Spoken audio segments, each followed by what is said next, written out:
আসসালামু আলাইকুম। জাবেল উহুদ, আমির হামজা, হযরত মুহাম্মদ সাল্লাল্লাহু আলাইহি সাল্লামের চাচা। এখানে উহুদের যুদ্ধ হয়েছিল।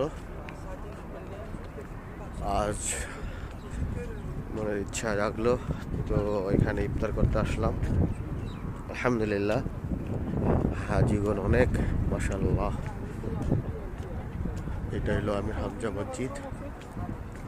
এটা হলো সেই সাহাবীদেরকে হযরত মুহাম্মদ সাল্লাল্লাহু আলাইহি সাল্লাম বলেছিল, তাদেরকে নির্দেশনা দিয়েছিল যে শত্রুপক্ষরা এখান থেকে তাদেরকে নির্ধারিত চিহ্ন রাখতে, কিন্তু তাদের তারা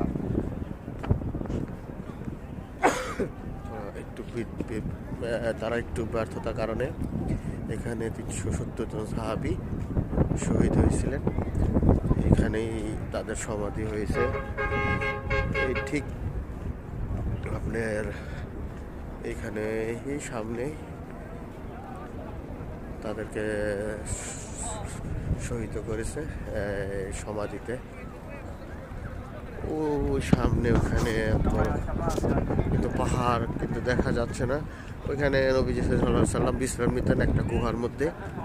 আমি হয়তো আমার মোবাইল তেমন একটা সুবিধা ভালো না, কিন্তু ওখানে দেখা যাচ্ছে না ওই সাদা ছোটো জায়গাটা, ওটার মধ্যে তিনি বিশ্রাম নিতেন। আসসালামু আলাইকুম, সবাই দোয়া করবেন।